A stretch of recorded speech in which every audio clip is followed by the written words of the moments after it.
Hello everyone, कैसे हैं आप सब। I Medhavi Nigam welcome you all to your own channel achievers success मंत्र.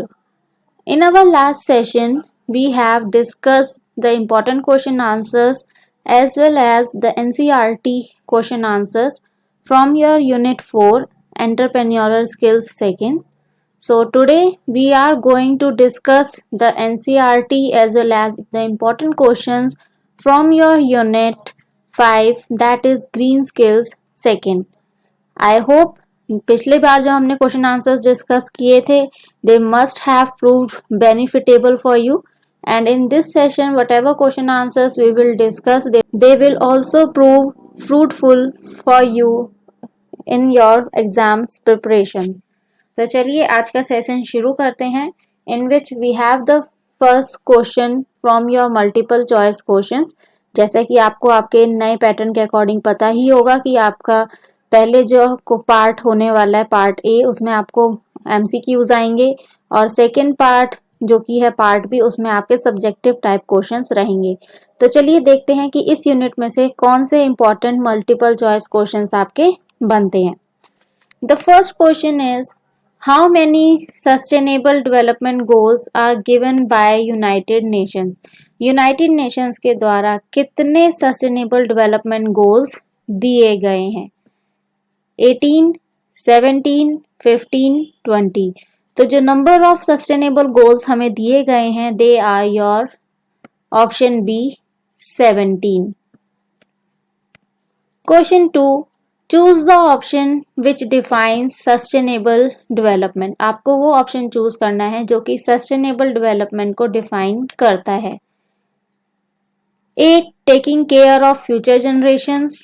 B, taking care of only ourselves. C, taking care of ourselves and the future generations. D, well-being of all. तो यहाँ पे जो sustainable development को पूरे तरीके से define कर रहा है, उसको ढंग से डिस्क्राइब कर रहा है, that is your taking care of ourselves and future generation, option सी.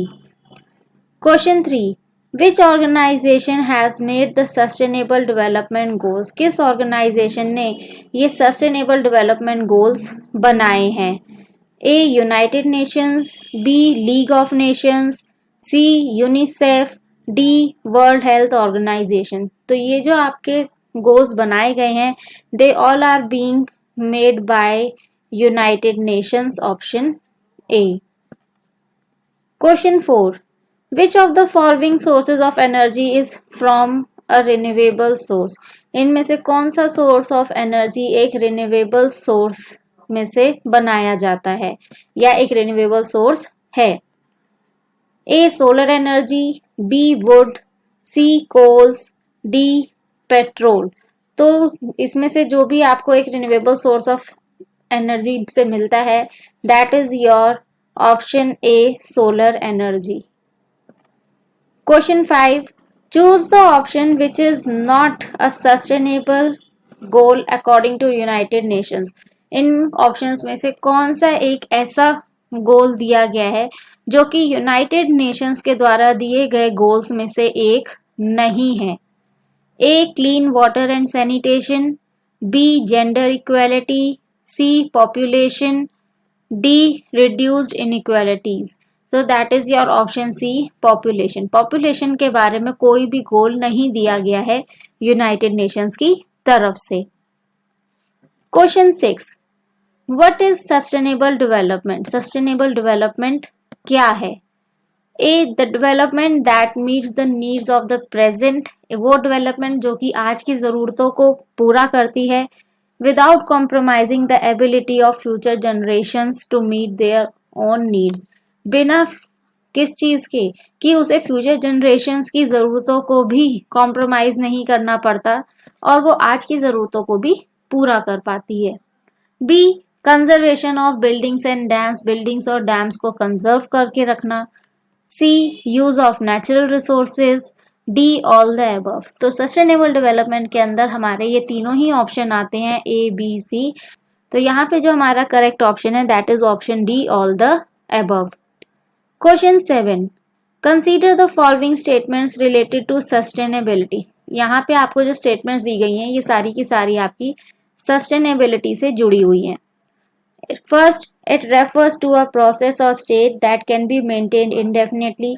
ये एक ऐसा प्रोसेस और स्टेट है जिसे हम लंबे समय तक मेंटेन करके रख सकते हैं। Second, natural resources must use in ways that do not create ecological debts. Natural resources को इस तरीके से इस्तेमाल किया जाना चाहिए कि वो आगे इकोलॉजिकल बैलेंस में प्रॉब्लम क्रिएट ना करें। Third, maintenance of total natural resources. पूरी तरीके से नेचुरल रिसोर्सेज को हमें अच्छे से मेंटेन करके रखना चाहिए। तो इनमें से आपको कंसीडर करना है कि कौन सी स्टेटमेंट्स बिल्कुल करेक्ट आ रही हैं, कुछ सस्टेनेबिलिटी से जुड़ी हुई हैं। A only first, B only second, C only second and third, D first, second and third। तो यहाँ पे ये तीनों स्टेटमेंट्स ही आपकी सस्टेनेबिलिटी से जुड़ी हुई हैं। So your correct answer is option D. Question 8, which of the following is not an objective of sustainable development. इनमें से कौन सा सस्टेनेबल डेवलपमेंट का ऑब्जेक्टिव नहीं है। A, preserve water resources, B, maintain a dynamic balance of land, C, maintain a dynamic balance of water resources, D, to bring about a gradual and sometimes catastrophic transformation of environment। तो जो objective नहीं है हमारा that is your option D, क्योंकि बाकी तीनों जो हैं वो हमारे ऑब्जेक्टिव्स हैं सस्टेनेबल डेवलपमेंट के। Then are your subjective type question answers. Question 9 is, what is the meaning of sustainable development? Here you have to give the proper definition of sustainable development. And this question can also come as write a short note on sustainable development, define sustainable development, what do you mean by sustainable development? So all these questions will have the same answer. So sustainable development is what? It is the development that satisfied the needs of the present, जो कि आज की ज़रूरतों को पूरा करती है बिना क्या किए, फ्यूचर जनरेशन्स की नीड्स को कॉम्प्रोमाइज किए बिना। यानी कि फ्यूचर जनरेशन की जो नीड्स हैं वो तो पूरी होती ही होती हैं, उनको पूरा करने के लिए ये नहीं किया जाता कि आज की ज़रूरतों को पूरा करना बंद कर दिया जाए। नहीं, आज की ज़रूरतों को भी पूरा किया जाता है और ये भी गारंटी की जाती है कि हमारी जो इकोनॉमिक ग्रोथ है उसके बीच में भी एक बैलेंस बना रहे, हमारा एनवायरनमेंट जो है वो अच्छा बना रहे, इवन हम लोग एक सोशल वेलबींग की तरह पेश आए। Question 10, what do you think the United Nations has made the 17 sustainable development goals. जो यूनाइटेड नेशंस ने ये 17 सस्टेनेबल गोल्स बनाए हैं, ये किस लिए बनाए हैं। सो these have been made to take care of important issues facing businesses, governments and society। तो ये सारे गोल्स किस लिए बनाए गए हैं, इसलिए बनाए गए हैं क्योंकि आज जो इश्यूज हमारे बिजनेस, गवर्नमेंट और सोसाइटी फेस कर रहे हैं उन इश्यूज को हम बहुत अच्छे से फेस कर सकें और किस तरीके से हमें किस चीज़ में कैसे डेवलपमेंट लाना है वो कर सकें। कुछ इश्यूज हमारे क्या हैं, poverty, gender equality, water use, energy, climate change, biodiversity. तो इन सब से हमें किसी ना किसी तरीके से निपटना है, इनको हैंडल करना है। Countries are now making policies and regulations. जो आज देश हैं वो क्या कर रहे हैं, एक पॉलिसी और कुछ रेगुलेशंस बना रहे हैं जिससे कि वो सस्टेनेबल सिस्टम्स की ज़रूरतों को प्रमोट कर सकें कि हाँ इनकी हमें क्या नीड है और इन्हें हम हर तरीके से इकोनॉमिक सेक्टर्स के अंदर पहुंचाते हैं जिससे कि हम एक सिक्योर, अफोर्डेबल और सस्टेनेबल इकोनॉमी अपने देश को दे सकें। Question 11, list the goals of sustainable development. Sustainable development के गोल्स जो हैं वो आपको बताने हैं। It means you have to name 17 sustainable goals. So your 17 sustainable goals are no poverty, zero hunger, good health and well-being, quality education, gender equality, clean water and sanitation, affordable and clean energy, decent work and economic growth, अच्छा काम और हमारी economy में भी अच्छी बढ़ोतरी। Industry, innovation and infrastructure, हमारी industries अच्छे से पनपे, जो नई नई चीज़ें हम लोग डिस्कवर कर रहे हैं वो अच्छे से कामयाब हों। और जो भी इंडस्ट्रीज या बिल्डिंग्स हम लोग सेटअप करते हैं उनका एक अच्छा स्ट्रक्चर बनके तैयार हो। रिड्यूस्ड इनइक्वालिटीज, जो बहुत ज़्यादा अमीरी गरीबी का ऊंच नीच का फर्क है उसको कम किया जा सके। सस्टेनेबल सिटीज़ एंड कमोडिटीज़, जो बहुत सारे हम लोग आजकल रिसोर्सेज को यूज़ कर रहे हैं उनको कम से कम इस्तेमाल करके अच्छे शहर और कम्युनिटीज़ सेटअप कर सकें।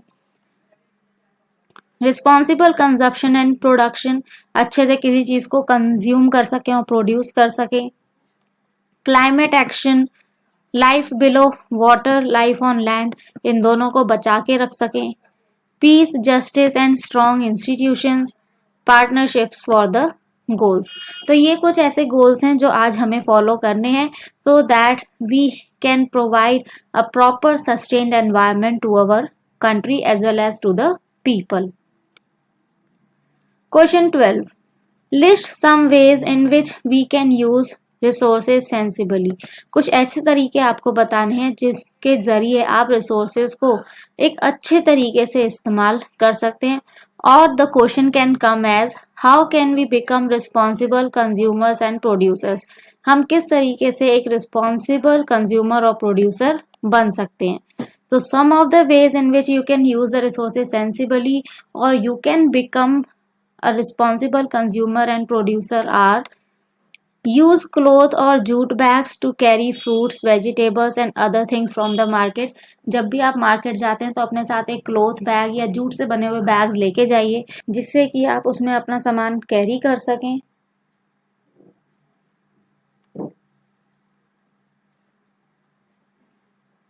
Second, donate things we do not use, उन चीज़ों को डोनेट कर दीजिए जो आप इस्तेमाल नहीं करते, जैसे कि आपके क्लोथ्स, बुक्स, फर्नीचर, फूड, जो भी चीज़ आपके काम की नहीं है वो किसी गरीब को दे दीजिए जिसके यूज़ के लिए हो। थर्ड, रिपेयर लीकिंग टैप्स, कोई टैप अगर और पाइप आपके लीक कर रहे हैं तो उनको रिपेयर करिए so that you can avoid water waste. Fourth, buy seasonal fruits and vegetables from local growers, जो आपके आसपास लोकल ग्रोअर्स हैं, लोकल फार्मर्स हैं जो कि फ्रूट्स और वेजिटेबल्स उगाते हैं, उनसे आप वो चीज़ें खरीदिए। Fifth, sort and treat the garbage before disposing it of, किसी भी गार्बेज को फेंकने से पहले उसको अलग करिए। Six, reuse paper, glass, plastic, water etcetera, जो भी चीज़ आप रीयूज कर सकते हैं, आपके दोबारा काम में आ सकती है, उसको इस्तेमाल करिए। Question 13. Explain the importance of education towards sustainable development. Sustainable development जो आज हम चाहते हैं उसकी तरफ एजुकेशन का क्या रोल है, क्या इम्पोर्टेंस है एजुकेशन की सस्टेनेबल डेवलपमेंट के लिए। एजुकेशन जो है एक बहुत ही इम्पॉर्टेंट फैक्टर है हमारे सस्टेनेबल डेवलपमेंट के लिए। चिल्ड्रन जो कि स्कूल जाते हैं they will be able to do jobs, वो जॉब्स कर सकते हैं so that they can take care of themselves and their family, जिससे कि वो अपनी खुद की और अपनी फैमिलीज की देखभाल कर सकते हैं। Education help us become aware of our role as a responsible citizen. एक रिस्पॉन्सिबल सिटीजन होने के लिए एजुकेशन हमें अवेयर करती है that what are our goals towards our country. We should, हमें क्या करना चाहिए, use the facilities present in our areas, हमारे आसपास के एरिया में जो भी सुविधाएं मौजूद हैं उनका इस्तेमाल करना चाहिए। Take our friends to school, हमारे वो दोस्त जो स्कूल नहीं जाते उनको स्कूल लेके जाना चाहिए। अपने दोस्तों की पढ़ाई में मदद करनी चाहिए। और अगर कोई दोस्त आपका स्कूल छोड़ रहा है किसी भी रीज़न की वजह से और आपको ये पता लग गया कि आगे वो अपनी स्टडीज़ कंटिन्यू नहीं करेगा तो उसको किसी न किसी तरीके से रोकिए, उसको मनाइए that yes don't leave the school, education की इम्पोर्टेंस उसे समझाइए। Question 14. What are the major problems related to sustainable development. Sustainable development से जुड़ी हुई कौन सी मेजर प्रॉब्लम्स हैं जिनको हमें फेस करना पड़ता है। So there are three major problems. The first one is your food. The amount of rich fertile land, वो जगह जो कि एक एग्रीकल्चर लैंड की तरह इस्तेमाल की जा सकती है, जो कि बहुत ज़्यादा रिच हो न्यूट्रिएंट्स में, बहुत ज़्यादा फर्टाइल हो और जहाँ पर हम अपनी क्रॉप्स ग्रो कर सकें जैसे कि वीट और राइस। वो क्या हो रही है, बहुत कम होती जा रही है, घटती जा रही है। Why? Because we are using land for other purposes. Soil nutrients are also getting depleted, इस वजह से जो सॉइल के न्यूट्रिएंट्स हैं वो भी कम होते जा रहे हैं, और बहुत सारे केमिकल्स जो हैं वो हमारी सॉइल को खराब करते जा रहे हैं, because we are using chemical fertilisers in a large amount. Second is water. We use fresh water from rivers and ponds, हम रिवर्स और पॉन्ड्स में से फ्रेश वाटर का इस्तेमाल करते हैं ड्रिंकिंग और क्लीनिंग पर्पसेस के लिए, but we are also dumping our garbage into it, लेकिन हम अपना सारा कूड़ा कचरा भी उसी के अंदर फेंक रहे हैं। That's why our rivers and ponds are getting polluted, इस वजह से जो रिवर्स और पॉन्ड्स हैं ये पॉल्यूट होती जा रही हैं। This way after several years, अगर ये सब ऐसे ही चलता रहा तो बहुत सालों बाद हमारे पास कोई भी साफ सुथरा पानी नहीं बचेगा जिसे कि हम इस्तेमाल कर सकें। And the third problem is fuel. We are using a lot of wood from trees, हम फ्यूल की तरह जो लकड़ी है उसको बहुत सारे पेड़ों से इस्तेमाल कर रहे हैं, उसको हम घर बनाने के लिए, फर्नीचर बनाने के लिए इस्तेमाल कर रहे हैं, और क्योंकि इस वजह से बहुत सारे ट्रीज कटते जा रहे हैं, it is affecting our climate also. Extreme weather conditions होती जा रही हैं, जैसे कि फ्लड्स, बहुत ज़्यादा गर्म या ठंडा हो जाना, और बहुत सारी जगहों पे तो ऐसा भी देखा गया है कि इस वजह से लोगों की लिविंग पर भी असर पड़ रहा है। जो भी लोग ऐसे माहौल में रहते हैं तो उन्हें बहुत ज़्यादा फर्क पड़ता है। आपने इस बार की सर्दियों में देखा भी होगा कि बहुत ज़्यादा बर्फबारी हुई है। इस बार दिल्ली जैसा शहर भी कितना ज़्यादा ठंडा हो गया अपने पुराने रिकॉर्ड्स के कंपैरिजन में। Question 15, what does sustainable development include? Sustainable development अपने अंदर क्या चीज़ें रखती है? Sustainable development includes first, reducing excessive use of resources, resources का बहुत ज़्यादा इस्तेमाल जो हम कर रहे हैं आजकल उसे कम करना, एंड एनहेंसिंग रिसोर्स कंजर्वेशन, और रिसोर्स कंजर्वेशन को बढ़ावा देना। Second, recycling and reuse of waste materials, वो वेस्ट मटेरियल्स जो कि रिसाइकल किए जा सकते हैं या जिन्हें हम दोबारा इस्तेमाल कर सकते हैं उनको इंक्लूड करती है। Third, scientific management of renewable resources, specially और बायो रिसोर्सेज। रिन्यूएबल रिसोर्सेज होते हैं जो आपके बायो रिसोर्सेज, उनको अच्छे से मेंटेन करके रखना। फोर्थ, प्लांटिंग मोर ट्रीज, ज़्यादा से ज़्यादा पेड़ उगाना। Fifth, green grassy patches and trees to be interspread between concrete buildings, अगर दो बिल्डिंग्स आपस में हैं उनके बीच में अगर थोड़ा सा भी गैप है तो उनके बीच में या तो ग्रीन ग्रासी लैंड बनाना या फिर उनके बीच में पेड़ उगा देना। Six, using more environment friendly material और बायोडिग्रेडेबल मटेरियल, ज़्यादा से ज़्यादा ऐसे मटेरियल्स का इस्तेमाल करना जो हमारे एनवायरमेंट के लिए बहुत ज़्यादा फ्रेंडली हों और हमारे एनवायरमेंट को किसी भी तरीके से नुकसान ना पहुंचाएं।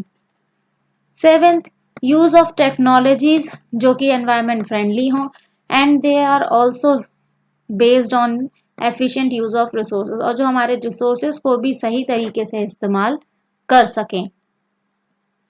Question 16, name some practices that are being used to help preserve the environment, ऐसी कुछ प्रैक्टिसेस के आपको नाम बताने हैं that will help you in preserving your environment.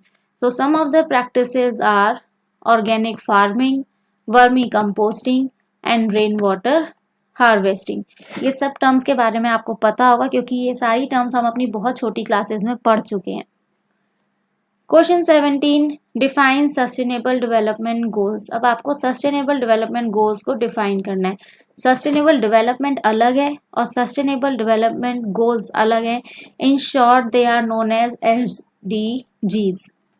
So your sustainable development goals are what? They are a universal call of action to end poverty. ये एक universal call है कि आइए सब इकट्ठे मिलकर एक एक्शन लें जिससे कि हम पॉवर्टी को ख़त्म कर सकें, अपने प्लेनेट को बचा सकें और ये इंश्योर कर सकें कि जिस भी कंट्री में लोग रह रहे हैं वो सब पीस और प्रॉस्पेरिटी को एंजॉय करें, शांति से अपना जीवन जिएं और खुशी खुशी रहें।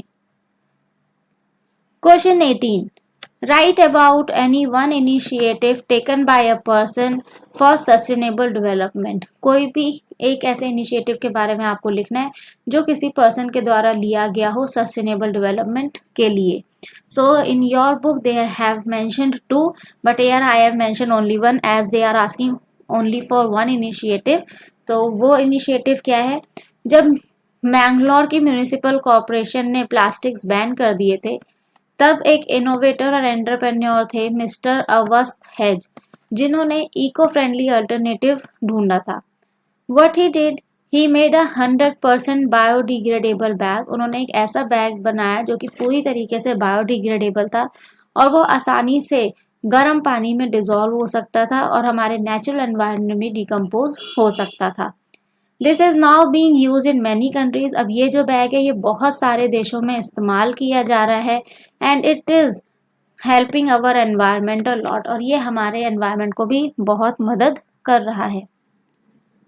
Question 19, how can we contribute toward sustainable development. हम सस्टेनेबल डेवलपमेंट में कैसे मदद कर सकते हैं, या आप ये कह सकते हैं कि हमारा क्या रोल है सस्टेनेबल डेवलपमेंट के लिए.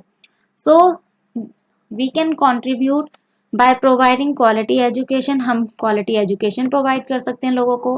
Clean water and sanitation facilities provide कर सकते हैं. अफोर्डेबल एंड क्लीन एनर्जी दे सकते हैं. Decent work and economic growth can also be provided to the people.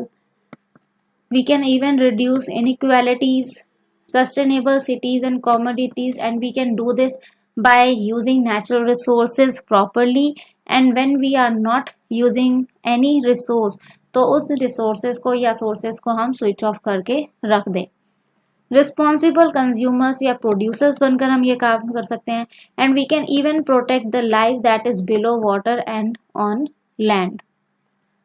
Question 20, write a short note on organic farming. You have to write a few lines on organic farming. So organic farming is what where farmers do not use chemical pesticides and fertilizers to increase their production. Organic farming एक ऐसी farming है जहाँ पर कि farmers pesticides और fertilisers के बिना farming करते हैं so that they can increase the production. They use organic and natural fertilisers जैसे कि काउ डंग, जो कि पुराने ज़माने में लोग इस्तेमाल करते थे. And the cow dung is helping in growing the crops. This also helps in better quality chemical free crops. आपको अच्छी crops मिलती हैं जिनमें कोई chemical नहीं होता and they are good for your health. And at the same time it is maintaining the soil quality also for future use. क्योंकि अगर आज हम अपनी लैंड को नहीं बचाएंगे तो फ्यूचर में लैंड ऐसी हो जाएगी कि हम उसमें क्रॉपिंग कर ही नहीं पाएंगे, फार्मिंग हम कर ही नहीं सकते. So these were some of the important questions from your unit 5. I hope आज का सेशन आपको पसंद आया होगा, आपको क्वेश्चंस भी समझ में आए होंगे because this is very very easy. अगर आपको आज का सेशन वाकई पसंद आया हो तो please like share and comment ज़रूर करिएगा. The subscribers who are connected with us stay connected so because we are going to discuss some sample papers now. The persons who are new to this channel please subscribe this channel and press the bell icon to keep getting the notifications of upcoming sessions automatically. आपका अपना channel है तो free होकर इसमें अपने doubts पूछिए, इसको subscribe करिए एंड इसको दूसरे लोगों के साथ शेयर करिए. मिलते हैं आपसे अगले सेशन में कुछ और इम्पोर्टेंट क्वेश्चंस के साथ. तब तक के लिए स्वस्थ रहिए, मस्त रहिए, व्यस्त रहिए. Bye bye, take care.